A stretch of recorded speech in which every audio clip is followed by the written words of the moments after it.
Mike Dawson woke up to a sound that didn't belong in his world. The familiar noises, rumbling trucks overhead, plastic bags rustling in the wind beneath the bridge, occasionally voices of passers-by, had become part of his existence. But this sound, a thin, pitiful squeak, was new. Too alive, too desperate. He opened his eyes. Something was moving between his torn cardboard box and his worn sleeping bag. He hadn't always been homeless. 2 years ago, he had a job as a truck driver, a small apartment in Detroit, even a girlfriend who seemed willing to stay. But then came the letter from the hospital, a diagnosis like a sentence, bills growing faster than he could earn, and finally, an empty wallet and apartment keys left on the landlord's table. A microscopic ball of fur, wet from the rain that had fallen overnight, was trying to crawl into his sleeping bag. A kitten. God, it hadn't even opened its eyes yet, Mike thought. He carefully took it in his hands. The tiny creature trembled like an autumn leaf. On its left front paw was a wound, bright, fresh, with dried blood. "You don't belong here, little one," Mike croaked, feeling his own voice betray him.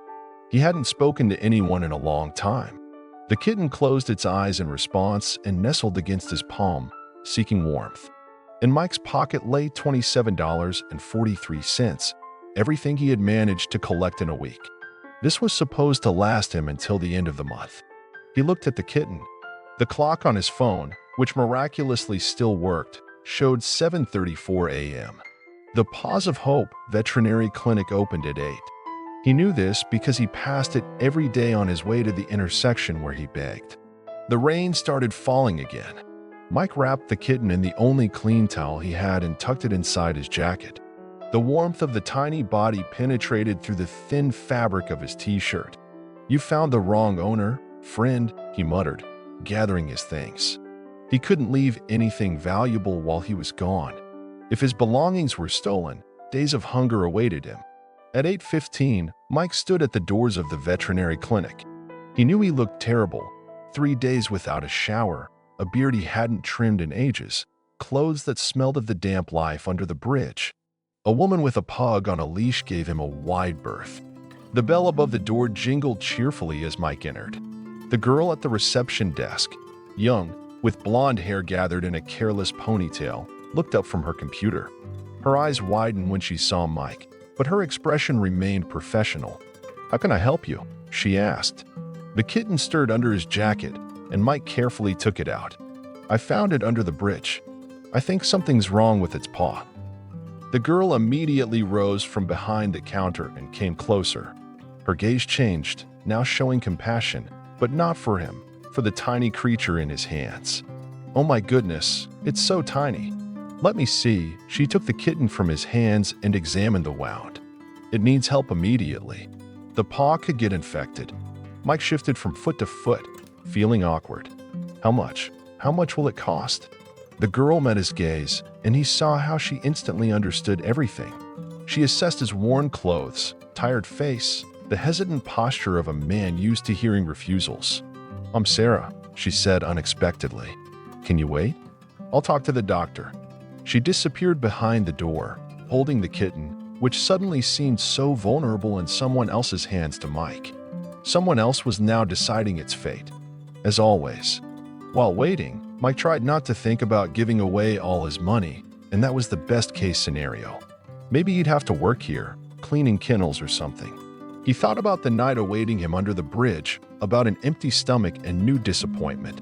Sarah returned 10 minutes later. Following her was an elderly woman in a white coat with a badge reading Dr. Elizabeth Chin. "You did the right thing bringing it in," the doctor said, smiling. Her Asian features softened the deep wrinkles around her eyes. "It's badly injured, but we can help." Mike saw the kitten on the examination table through the open door. So small among the instruments and gloved hands. "We have a program for homeless animals," Sarah added, carefully choosing her words. "We'll cover the treatment." Mike felt his heart tighten. His path with the kitten would part right now. "Thank you," he said, turning toward the exit. "Wait." Dr. Chen stopped him. "Don't you want to take it back when we're finished?" He turned around. Both women were looking at him without judgment, without pity. "I."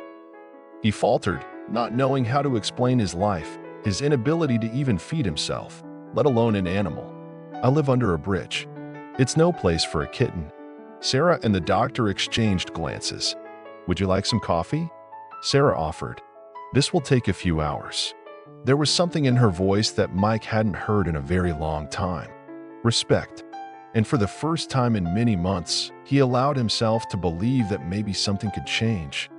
The coffee was hot, fresh, and better than anything Mike had tasted in months. He wrapped his weathered hands around the mug, savoring the warmth that seeped into his fingers. The small break room at the back of the veterinary clinic was simple: a round table, a few chairs, a mini fridge, and a coffee maker that hummed quietly in the corner. Sarah sat across from him, her own mug cradled between her hands. The silence between them wasn't uncomfortable, but Mike still felt like an intruder in this clean, orderly space. So, Sarah finally spoke. What's your name? Mike, he answered, his voice rough from disuse. Mike Dawson. Well, Mike Dawson, that kitten is lucky you found it. She took a sip of her coffee. Most people would have walked right by. He stared into his mug. Wasn't gonna leave it there. Not with that paw. How long have you been? She hesitated, searching for the right words. Homeless. He finished for her, a hint of bitterness creeping into his voice. Almost 2 years now. Sarah's eyes widened slightly, but her expression remained free of pity. That must be difficult. Mike shrugged. He wasn't used to talking about himself, especially not with strangers who looked like they had stepped out of a world he no longer belonged to. But something about Sarah's direct gaze made him continue. I was a truck driver. Had a route from Detroit to Chicago 3 times a week. He cleared his throat. Then I got sick. Started with headaches. Then dizzy spells. Couldn't drive safely anymore. What was it? Sarah asked gently. Brain tumor. Benign, but in a bad spot. He tapped the right side of his head. Surgery cost everything I had. Then infection. More bills. Couldn't work during recovery. Couldn't pay rent. Each sentence fell like a domino, the inevitable collapse of a life. Sarah was quiet for a moment. And now I'm fine. Just broke. Mike attempted a smile. The bridge isn't so bad. Keeps the rain off, mostly. The door opened, and Dr. Chen walked in. Her eyes crinkled at the corners when she spotted Mike with the coffee. Good, you stayed, she said, pulling up a chair. The kitten is responding well. It's a sheep, by the way. About 4 weeks old. The wound isn't as deep as I feared, but she'll need antibiotics and careful monitoring. That's good, Mike nodded, already calculating how he'd make his exit. The kitten was in good hands now. That's what mattered. Dr. Chen exchanged a look with Sarah. We have a proposition for you, Mr. Dawson. Mike's defenses immediately went up. In his experience, propositions rarely worked in his favor. Our clinic runs a foster program, Sarah explained, for animals that need temporary homes while they recover. I told you, I live under a bridge, Mike reminded them. Yes, Dr. Chen nodded thoughtfully. Not ideal. But Sarah mentioned something that might work. Sarah leaned forward. My brother owns the building next door. There's a storage room upstairs with a cot. It's nothing fancy, but it's warm and dry. The previous vet used it during overnight emergencies. Mike stared at her, uncomprehending. We need someone to foster this kitten, Dr. Chen continued. Someone who's proven they care. We can provide food, litter, medical care. All we need is someone to keep her warm, monitor her recovery, and bring her in for checkups. And in exchange, Sarah added, you'd have a place to stay. Just until she's recovered. She fidgeted with her mug.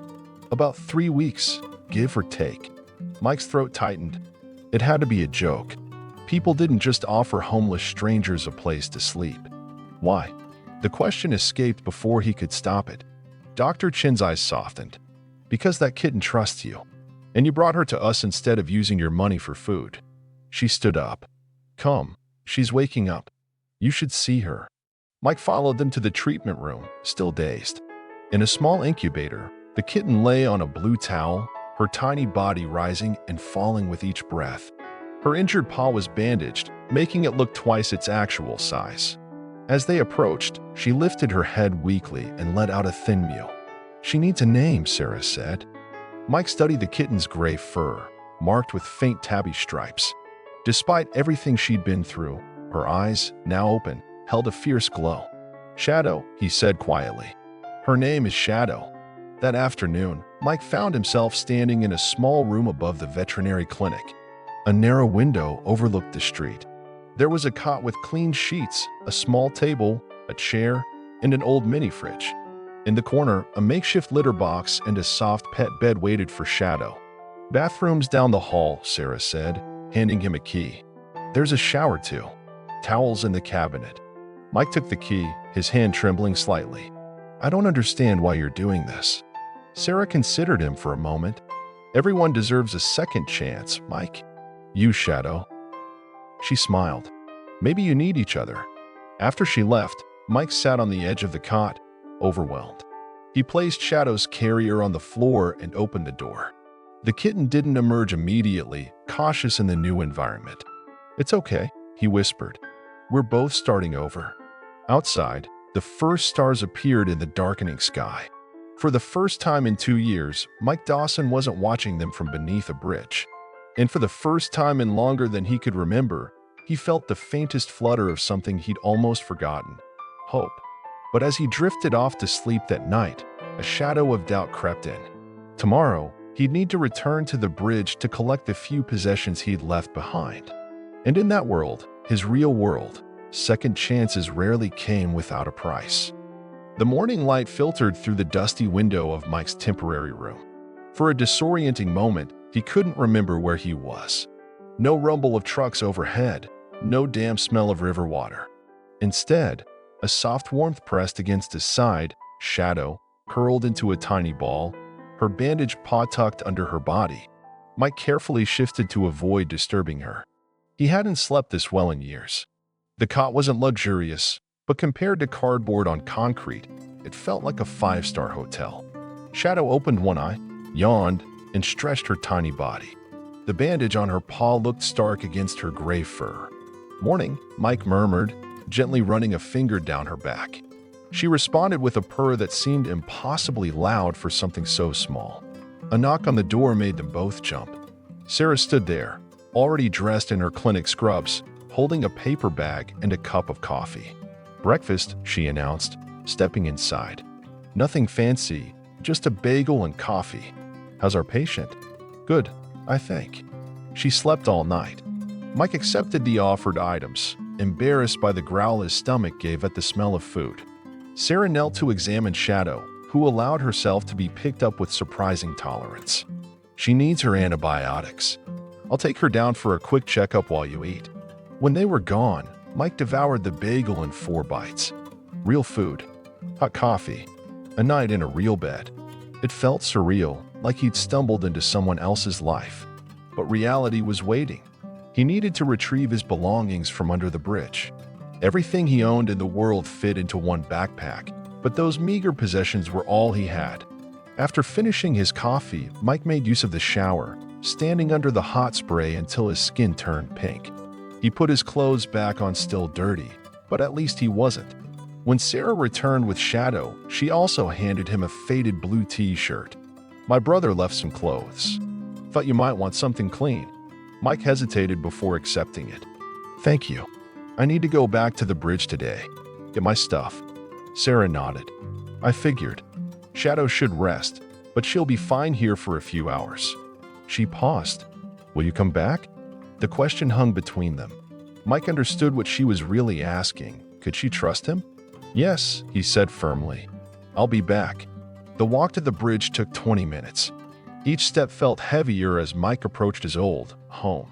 The underside of the bridge was a network of hidden spaces, concrete pillars, and forgotten corners. Most people passing overhead never noticed the small community that existed below. As Mike ducked under the concrete span, he saw immediately that something was wrong. His sleeping spot had been disturbed. The cardboard boxes were scattered, his tarp ripped aside. Looking for something? A voice emerged from the shadows. Ray, another homeless man who claimed the territory on the other side of the bridge, stepped into view. He was older than Mike, with a weathered face and calculating eyes. Just came for my stuff. Ray. Ray smiled, revealing missing teeth. Funny thing, when someone disappears, their stuff becomes community property. He held up Mike's backpack. Finders keepers. Mike's hands curled into fists. That backpack contained everything: his ID, his VA card, the one photo he had of his mother, a journal where he tracked his job applications. That's mine. I was gone one night. 1 year, doesn't matter. Ray shrugged. You weren't here? Mike weighed his options. He could fight for the bag, but Ray wasn't alone. 2 other men lingered nearby, watching the exchange with interest. Even if he won, violence could attract police attention no homeless person wanted. What do you want for it? Mike asked, knowing the answer. What have you got? Mike had nothing. The $27 that had been in his pocket was gone, left at the clinic as an anonymous donation for Shadow's care before he'd known about the assistance program. I've got a place, Mike said carefully. Temporary. Could maybe get you guys some food. Coffee. Ray's eyes narrowed. A place? You holding out on us, Dawson? It's just for a few weeks. To help with a sick cat. The men laughed. A cat? You're playing nurse to a cat. Mike stood his ground. The bag, Ray. Ray studied him for a long moment, then tossed the backpack at Mike's feet. Bring us coffee tomorrow. Good coffee, not the watered-down shelter crap. And something to eat. Deal. Mike grabbed his bag, checking quickly to ensure his most important possessions were still there.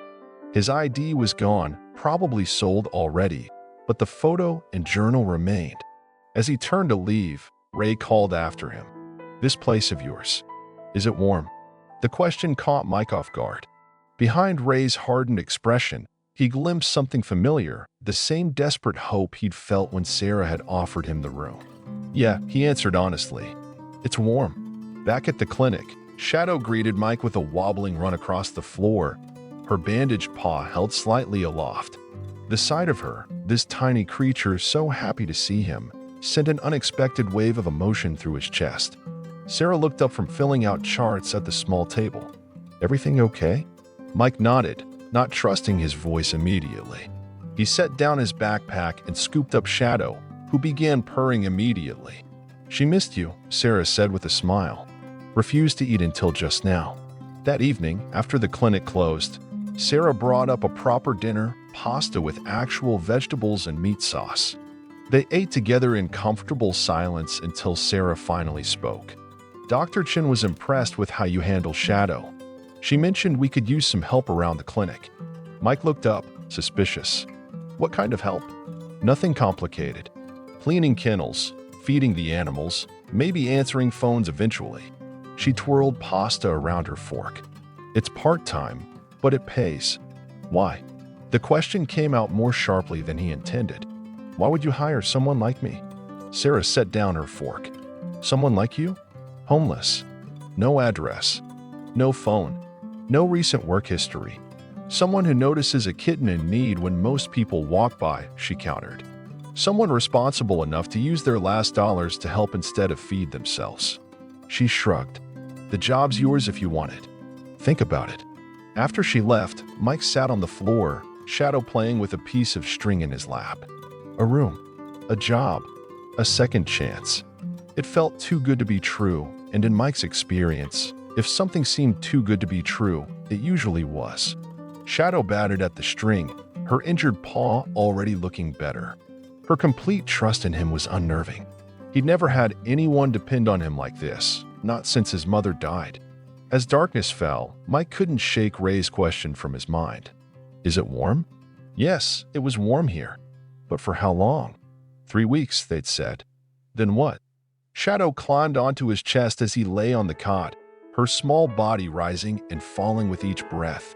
In the quiet room, Mike made a silent promise to her, to himself, that no matter what happened when those 3 weeks were up, he wouldn't return to the shadows beneath the bridge. Somehow, he would find a way forward.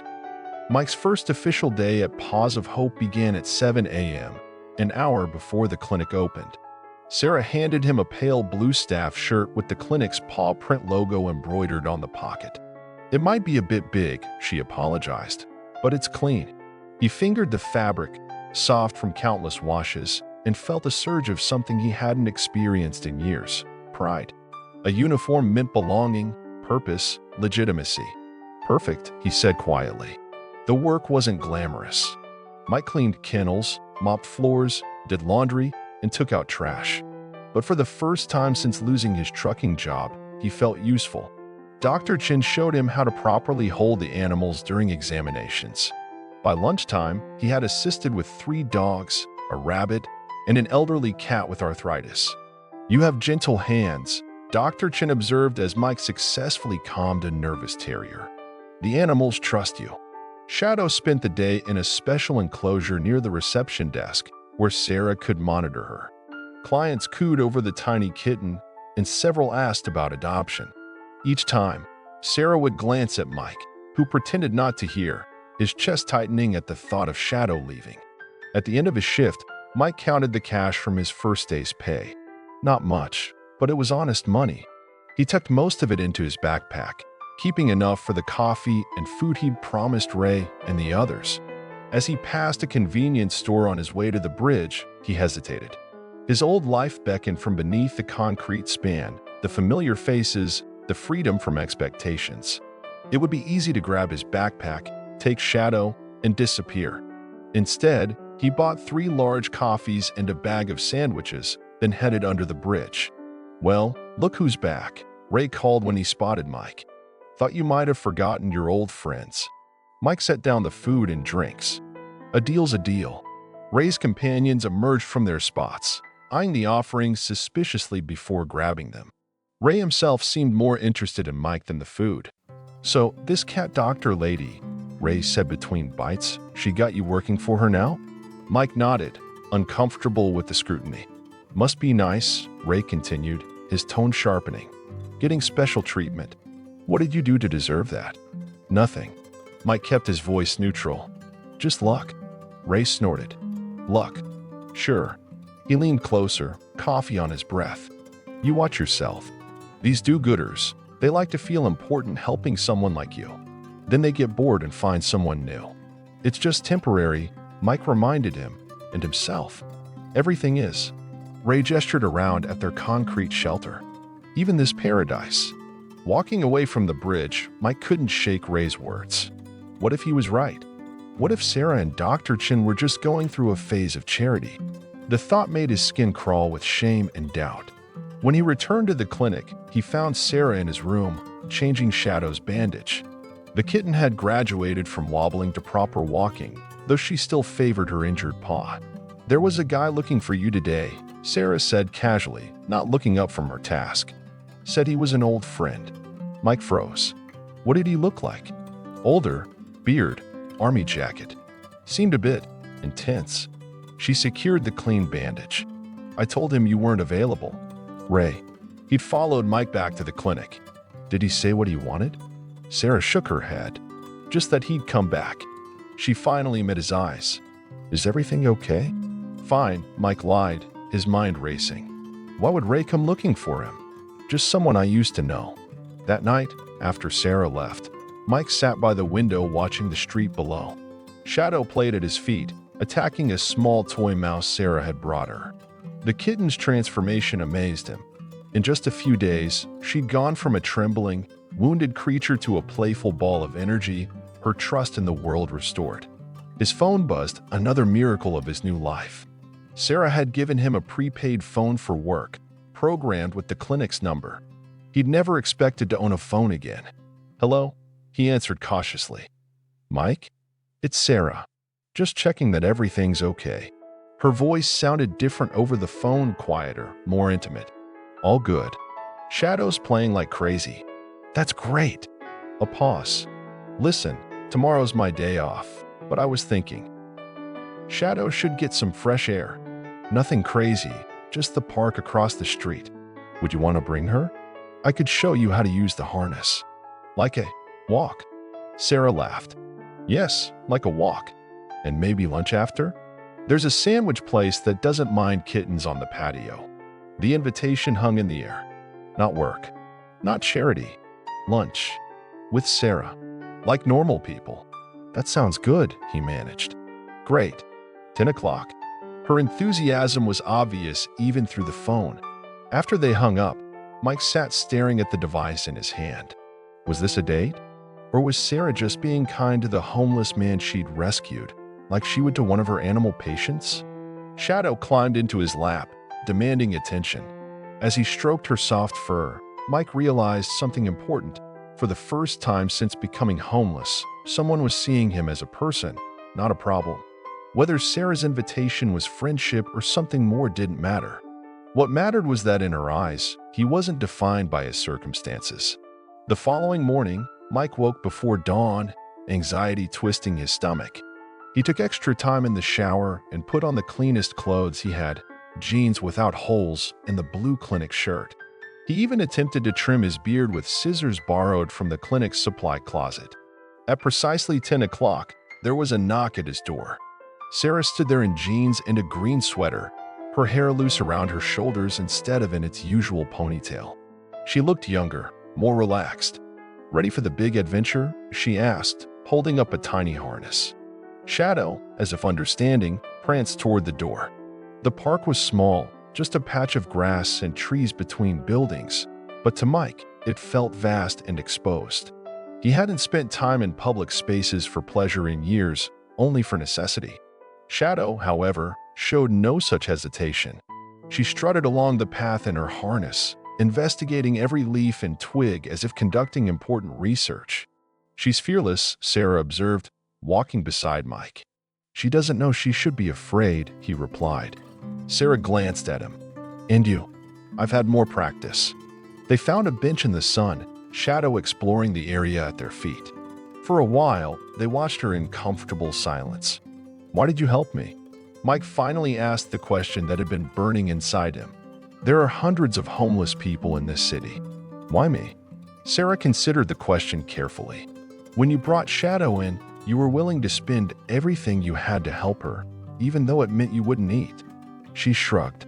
"That says something about a person." "Or I'm just crazy," Mike suggested. She laughed. "Maybe a little, but the good kind of crazy."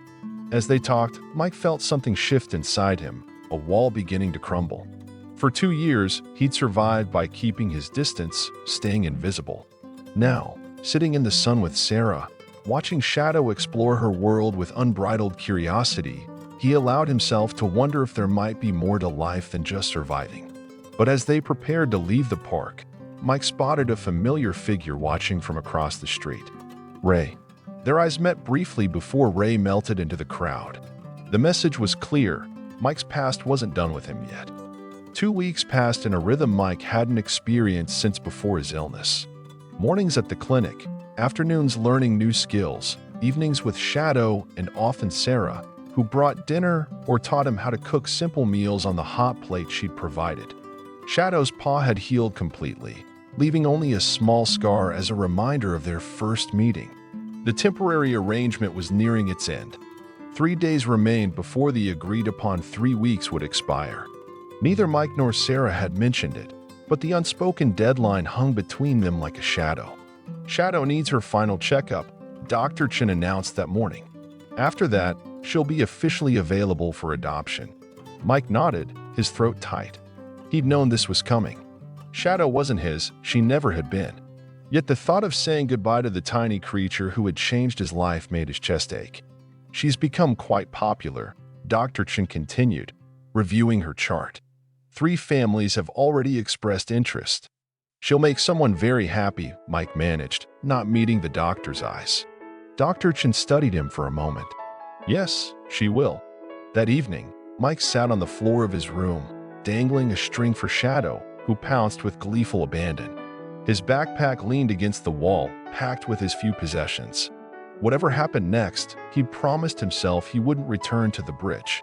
He had enough saved for a week in a cheap motel while he looked for more permanent arrangements. A knock interrupted his thoughts. Expecting Sarah, he opened the door to find Ray standing there, his weathered face twisted in a bitter smile. "Cozy," Ray commented, pushing past Mike into the room. "Real nice setup you've got." Mike's muscles tensed. "How did you get in here?"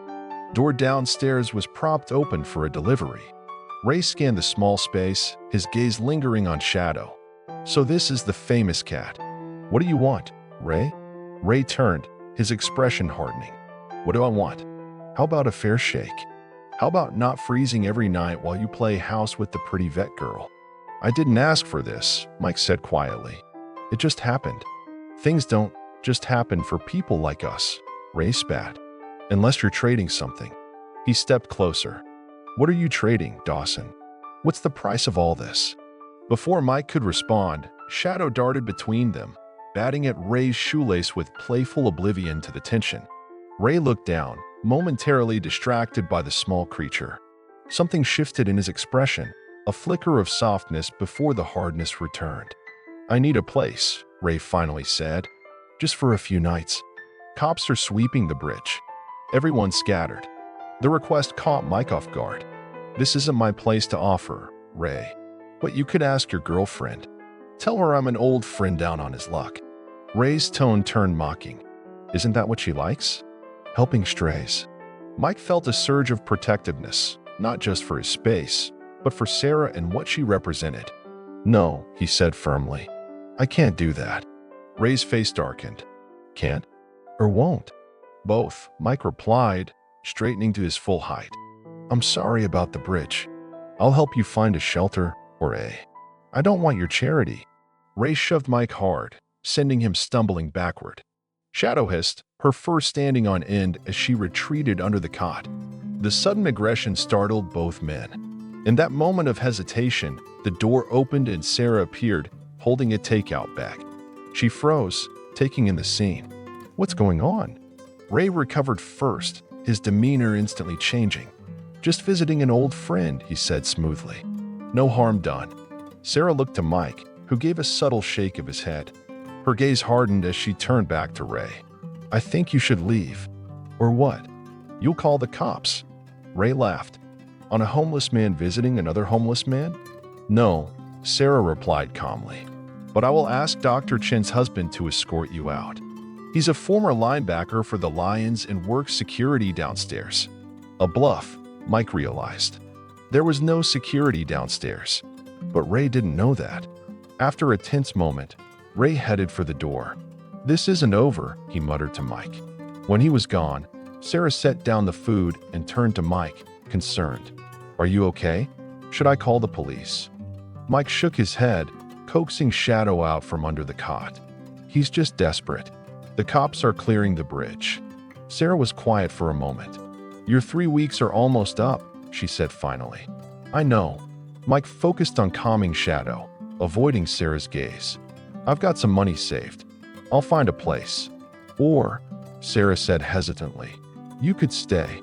Mike looked up, uncertain he'd heard correctly. What? The job is permanent if you want it. And, she hesitated, I've been talking to Dr. Chun. The clinic's expanding. We need someone on site full-time for overnight emergencies. The position comes with the room. Mike stared at her, speechless. It's not charity, Sarah added quickly. It's a job, a real one, with benefits eventually. And Shadow. The question escaped before he could stop it. Sarah smiled. Well, every clinic needs a resident cat. That night, long after Sarah had gone, Mike sat by the window with Shadow purring in his lap. Below, the streets glistened with recent rain, reflecting the city lights like stars. He thought about Ray, about the bridge, about all the twists of fate that had led him here. Tomorrow, he would find Ray and the others. Not to join them, but to help. Food, blankets, information about shelters and services. He couldn't save everyone, but he could extend the same hand that had been offered to him. Shadow stretched in his lap, completely at peace. From wounded stray to beloved companion, her journey mirrored his own. They had both emerged from the shadows, guided by unexpected kindness into the light. Outside, the city continued its nightly rhythm. Somewhere beneath a bridge, people huddled against the darkness, invisible to the world above. But Mike Dawson was no longer among them. He had found his way home, with the help of a tiny shadow who had refused to be overlooked. And for the first time in years, the future held more promise than fear.